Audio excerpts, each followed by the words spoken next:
Ranka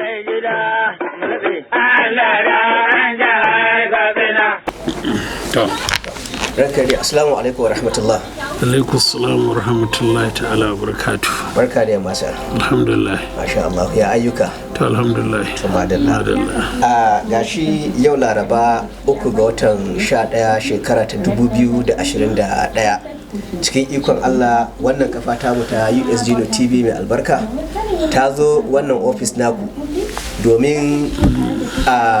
mu dan ji ainihin bayani, al'umma su ji bayani takaitacce akan ainihin wannan ofis naku. A bisa tarihin da muka ji an ce mai girma gwamnan jihar Katsina Aminu Bello Masari shine wanda ya ainihin asasa wannan ofishi. To shine muka ga bari mu zo mu dan ji takaitaccen ainihin tarihi na wannan ofis bayan kun gabatar mu da sunan kusa. Assalamu alaikum warahmatullahi. Bismillahirrahmanirrahim.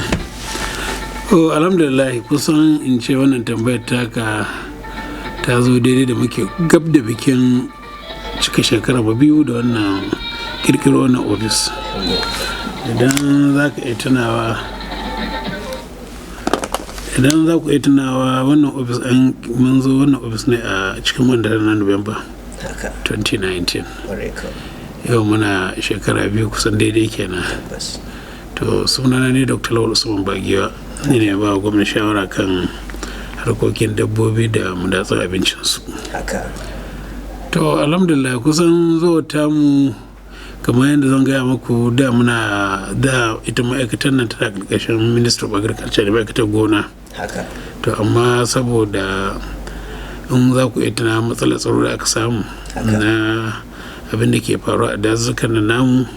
da kuma tattaunawa da gwamna a kankara da salo da waɗannan mutane masu kawo wannan tashin hankalin, kuma da kuma zagayawa da ya zuwa local governments guda 12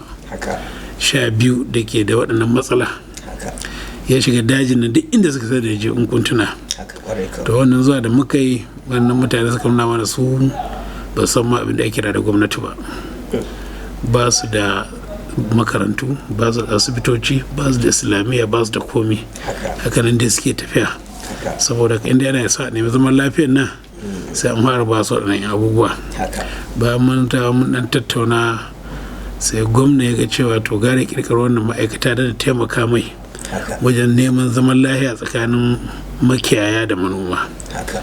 Na ɗaya kenan. Na biyu kuma don ƙara inganta irin dabbobin da muke da su da yadda zamani yake yanzu. Na uku kuma don kare cututtuka da ke akwai a tsakanin wanda ake ɗauka daga dabbobi zuwa ga mutane, irin kamar su ciwon haukan kare, irin su wannan abin nan da covid-19 ta zo dinnan kwanan nan, da cututtuka da yawa da ake ɗauka na fata da sauransu, sikirci da sauransu. So wannan abubuwa da su suka samu kai ta. To babban huruminmu mai sauƙi ne. Muna da ɓare guda 4 ko 5 wanda muke da shi. Na farko dai muna da ɓaran wanda ke kula da harkar dabbobin su kansu, inganta su, noman yadda ake noman su da inganta su, livestock department. Muna da kuma department wadda take aikin ta kawai kula da lafiyar dabbobin, shine veterinary ɗinta. Muna da kuma department wadda ita kuma harkar ta tana kare cutukan da ke zuwa ga dabbobi ga mutane ne, da kuma sha'anin samun isasshen wadataccen nama mai tsafta inda ya kamata a yi shi. Sai muna da ta mulki, muna da kuma ta kuɗi, wanda duk wannan noman ne suna cikin ka'idoji da ake sa a ciki. To a takaice kaji yadda yanayin department ɗin yake na. Yes. To alhamdulillah. To ranka dai tun da dai Allah ya sanya nan da ɗan lokaci kaɗan kuka ce za a bi nan ɗin bikin murnar buɗe wannan ofis na cika shekara 2. Za mu ɗan aje wasu tambayoyi sai lokacin, musamman idan mun ƙara ji daga al'umma, amma za mu so a ɗan ƙara yi mamu bayani irin nasarar da aka samu.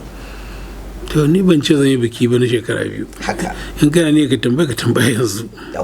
Saboda ban da ne in tara jama'a ce ina bikin mun shekara 2 ga wannan. Kullum muna duk mai jin rediyo ya jina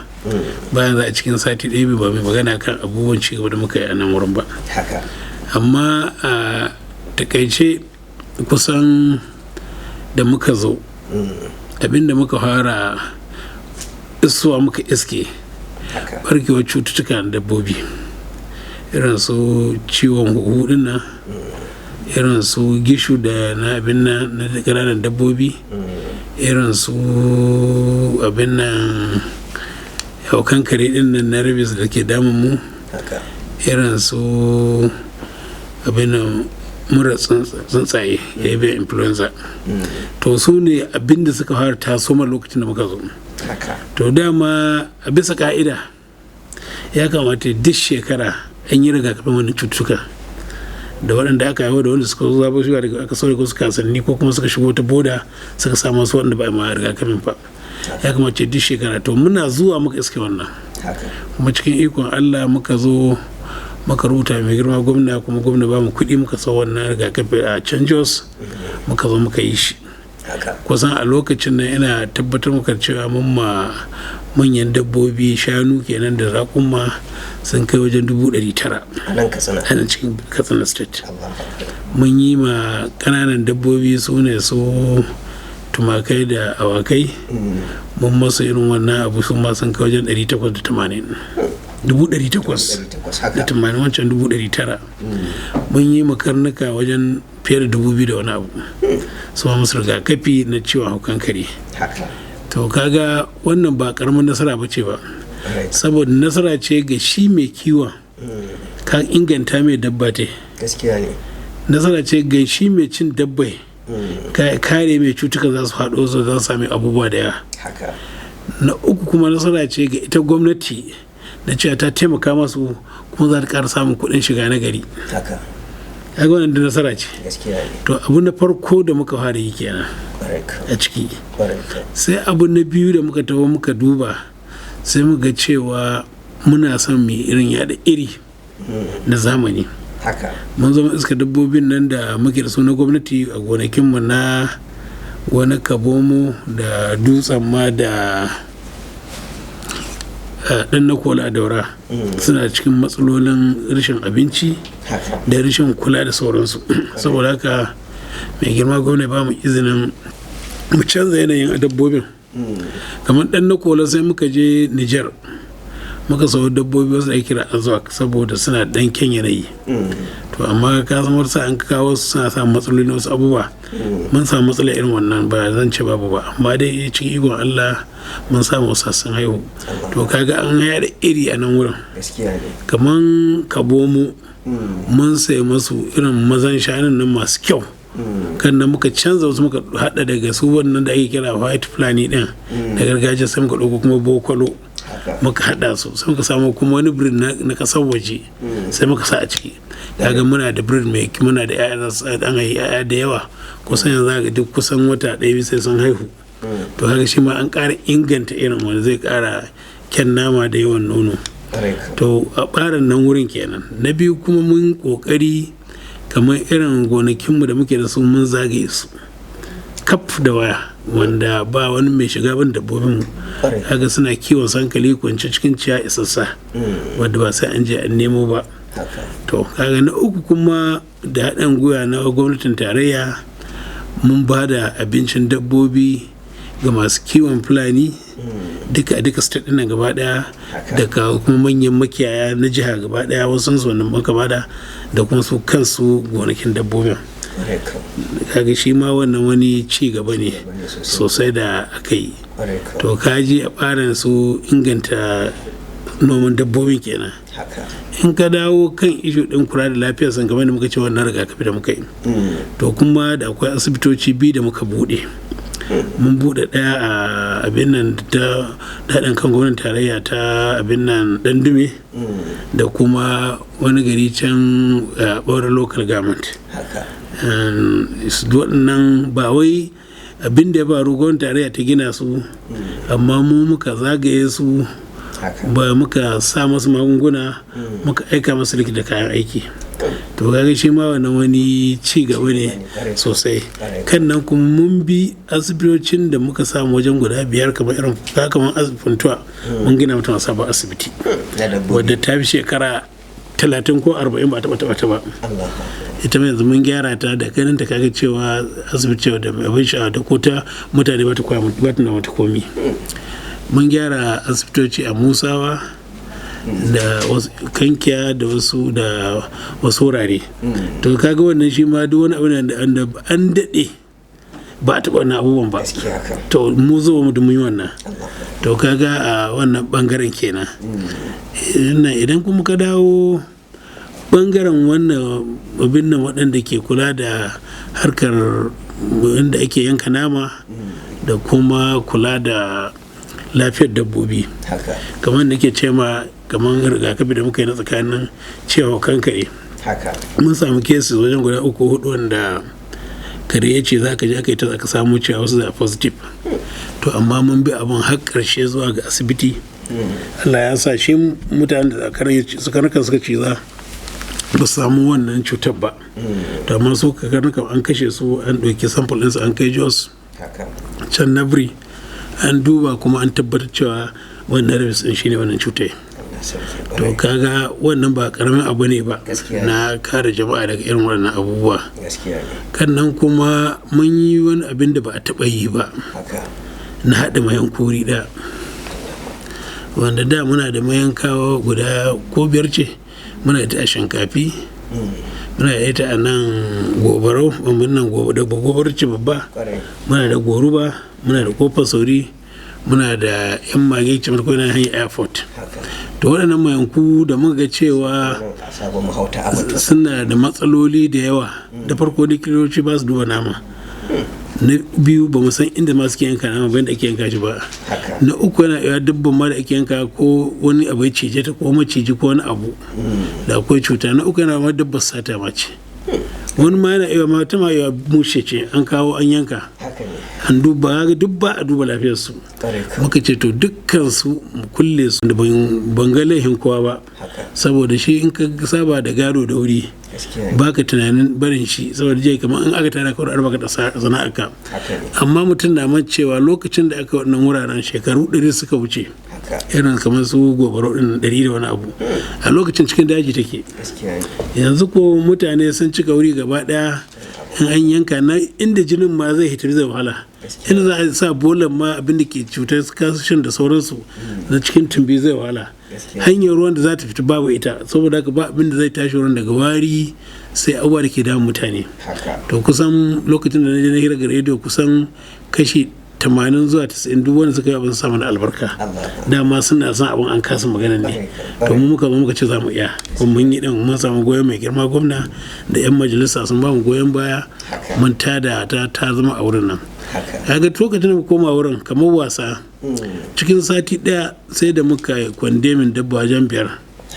Saboda suna cututtuka. Dole aka kwandemin nama gaba daya karfe shi. Haka ko ne. To kaga irin wannan abubuwan su ma duk gasan sun taso. To kan nan kuma mun zo mun kokarin abinda aka daɗe ba ai na batun drug revolving scheme da muke na sai da magani a asibiti, wanda shi ma an daɗe ba a yi shi ba. Mai gina gwamna ya ba mu approval, mun so magunguna kan mun so shi 500, yanzu muna sai da shi 250. Muna ba da 50% subsidy na wannan magunguna. Yanzu abin mamaki duk asibitocin da ka je namu na dabbobin duka state na inda da akwai likita wuraren nan, to na tabbatar da akwai magani. Kuma ina ganin report na duk wata na irin maganin da aka saida da kuɗin da aka sa account din da Allah ta da komai duk muna gani. To kaga wannan wani ci gaba ne wanda an daɗe ba irin shi ba. Yes, in ka dubi kuma harkar kasuwanci kusan mun kokari duk masu sha'anin fata din nan mun sa an masu license. Da 'yan custom 'yan sanda 'yan wane ne kowa tsaye da sai yake. To amma yanzu duk inda za su taimaka ba su loading permit, kuma baka taya sai kana da registration din kai member ne na wannan abin da muka baka daga nan, wanda duk shekara za ka biya kuɗi ka sake wani. To wannan wani abu ne wanda ba a taɓa yi ba shi ma. To amma yanzu da kullum za ka ji wa ranka da an kawo da kastar sun maka yanzu ko tun da muka ji muka yamma shi control na kastar da sauran 'yan sanda cewa ga abubuwan da muke ciki ba mu ƙara samun matsala ba. Tabbatan wannan ishu din kuma ana samun rabinu da wurin kan nan kuma iban ko shi kan shi rabinu da muke magana za a ga cewa da a shekara bai wuce a samu miliyan 1 ko 100,000 kaza ba a rabinu a ita wannan department din to amma zai na tabbatar maka a shekara muka samu fiye da miliyan 10 ga gama improve revenue sosai na ita kanta department ɗin. To a takaice ina ɗan baka ɗan wannan samari ɗin abubuwa da muke yi. Sai babban nasarar da muka samu wadda ni nake gani ita ce wadda tun da aka yi Katsina state muke nema a samu wannan ba a samu ba sai yanzu. Idan za ka tuna yan medical student na abin da likitocin mutane tun suna aji 4 ake ba su dan kuɗi special kuɗi alhanzar da ake kiran shi abin nan da ana ba su level 6 haka har su gama. To yan bet sun yi yan veterinary doctor sun yi ba ba su ba. To amma cikin ikon Allah mai girma gwamna cikin wannan shekara ya ba da approval nasu wanda bancin ba su cikin budget da sun har injiyan shi amma yana tabbatar maka ba 2020 za su har injiyan wannan abu. To wannan shine abin farin ciki na babba da muka samu ma students din wannan sauƙin wanda kaga idan suna cikin wannan suka yi to automatically suna da aiki ba sai an ta wani kame ba. Kan nan kuma mai girma gwamna cikin iko ne in ka tuna da akwai lokacin waccan gwamnati ta shema an yi tenuwa idan kai darakta da shekara 8 za ka bari. To wannan gwamnati ta zo ta kashe wannan tenuwa sai ka yi shekara 35 ko ka isa shekara 60. To amma da ko da shekara 50 kana darakta shekara 8 sai ka bar aiki wanda abokanmu da sun zama yanzu ba su da wannan aiki suna zama haka nan saboda wannan wahala da suka shiga. To wannan gwamnati ya kashe to wannan ya shafi wannan saboda duk yaran mu abokai da sauran namu wanda lokacin da ba mu kai wannan shekarun ba sun an retire nasu wajen darakta guda 7 veterinary doctor aka cire nan wurin saboda wannan abu. To da muka zo na yi mun je kansu na nemi alfarma wannan abu da akwai matsala kuma mai girma gwamna ya ba mu izinin ɗaukar likitoci guda 15 wanda shi ma kusan an ba da approval din saboda ka san komai sai an sa cikin budget ba budget a lokacin so yanzu wannan shekarar mun sa shi a budget so muna sa ran Allah ya yarda cikin shekara mai zata zuwa za mu dauki wannan likitocin. To wannan shi yayi mani daɗi ga abubuwa din na wannan human capital development da ake din. To gaskiya yana da kyau shi ma kan wannan din. To kaji yanda muka ta yi. To a cikin bayanin nan da kuka rikare zan dan yi tambaya daya watakila akwai zare da abawa da za a dan fitan mu al'umma. Akwai wasu da suke dan hasashen cewa idan mutum ya yi darakta shekara 8 a wannan gwamnati lokacin da ya kamata ya ritaya ya aje wanda yake bayansa ya zo sai shi a ɗauko wancan darakta ɗin a kawo kenan wannan tsari da kuka kawo na cewa lallai sai sun da cika ƙa'idojin shekaran aiki shi ya sanya ake dawo da su ko koya abin yake. A'a kusan ba haka abu yake ba kusan mu da wanda ya ritaya daga shekara 8 nan ba mu maido shi ba saboda ba muka yi shi ba dama haka ne amma lokacin da muka shigo gwamnatin yanzu kamar ka tura da akwai permanent secretary Alhaji Garba Sanda kusan kwana 2 ya bar aiki da muka zo gwamnati kwana 2 ya bar aiki saboda wannan tenuwa din amma cikin ikon Allah sai muka cancel meeting muka ce an kashe ta ka kwana 2 nan sai da cewa da aiki ne da hayi hand over amma kuma kaga daga wannan fa sai zama head of service kwarai ka fahimce ni to mu ka abin da sa kenan kawai za ga cewa wasu wurare an mero wasu wanda sun kai level ɗin retirement ɗin amma ba retirement bane da tenuwa suka yi na shekaru ne to amma an maido sun dalili da akwai wani project ko wani dalilin da ya sa suna da alaƙa da wani aiki da ba su ida ba to sai a ce su zo su ida wannan project ɗin ko wannan aikin ko kuma wannan policy aka fara su zo su gaba shi yasa kaje an maido wasu wai ba don wani ko son kai ba don aikin da suke shi din ne ba su yi da abubuwan da ba su yi din ba ne a lokacin aka mai dosun ba don a ce ba da ko wanda ke bin sa amma ka san kullun shi shugabanci yana da kyau ga wanda ya san shi sosai to ka jan da abin yake to alhamdulillah to kai da a gurguje tambaya guda biyu sai neman lamani guda to a dangane da yanayin da kuka shimfiɗa cewa wa'annan masu dan tada fitinin nan su ne suka dan yi complain cewa an manta da su dabbobinsu kaza wanda yana ɗaya daga cikin asbab na buɗe wannan ofis shin su akwai wani abin da aka yi musu a wannan sabon feji ne za mu hara gaba daya gaskiya ne sai yasa na kyala wancan feji muna batun abin da ya shafe mu ne yawa bayan mun gama wannan muka create wannan department wanda mai gana gwamna ya yi ta sai muka rubuta sai muka ɗauki complaints nan gaba daya sai muga aikin da suke so mu masu mun estimate din wajen biliyan 12 da rabi so sai muka aika wa shugaban kasa takardar neman taimako na yanzu za mu yi abubuwan mi za mu yi auren muna son mu masu gonakin ciyawa wanda za su kai girman hekta 7,000 5,000 zuwa 7,000 kuma za su hada a cikin lokacin gama guda 10 da muke da su dinnan daga jibiya batsari kurfi dutsen ma safana dan musa kankara faskari dan dume da sabuwa to waɗannan lokacin muka ce za mu yi ƙoƙari mai masu gonakin ciyawa don na ɗaya mai ƙoƙarin hana su filanin da suke ko su makiyayen ba filani ba duk mai kiwo makiyayi ne ko kana filani ko kana kaɗa ko kana bozu ko kana mine duk dai makiyayi ne so mu hana su tafiya da shanunsu daga nan zuwa wani wuri saboda ma ba kamar halin da aka shigo da shi na wasu jihohin ba su ma kauna su je wurin nasu gaskiya ne kaga na ɗaya kenan na biyu a wannan wurare muna dan wajen guda 33 wanda ba mu san halin suka saboda rashin tsaro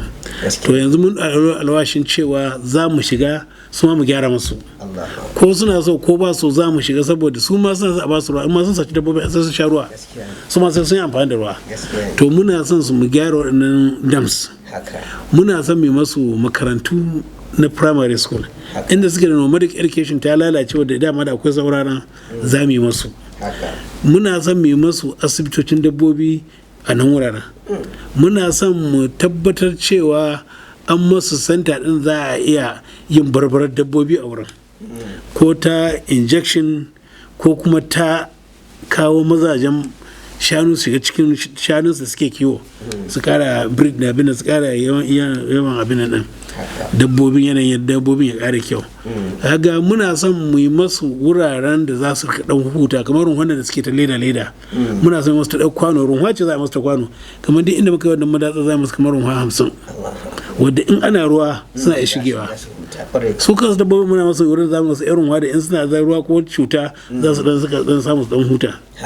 muna son mu yi masu yan inda za su rika sai da nuna su wasan sun shigo gari ba da akwai wanda zai zo kaman mai dabi na yogurt yana son ya sayi madarar nan yana iya zuwa mu ce to mun bashi wannan wuri da batsari da jibiya da safana za mu yi milk collection center sun za a ranci madara center sun da za a kawo madara nan za a saye ta ba sai sun shigo gari ba sai su koma idan suka koma kaga ka rage fitar su masu zo yawon waje su matan fulani su kansu ka gane ko kan nan muna son kuma mu koya masu sana'o'i na noman ma kan shi muna son duk wanda zai zo ya kiwo wurin za mu iya ba shi hekta ɗaya ta noma kuma taimaka mai da taki da iri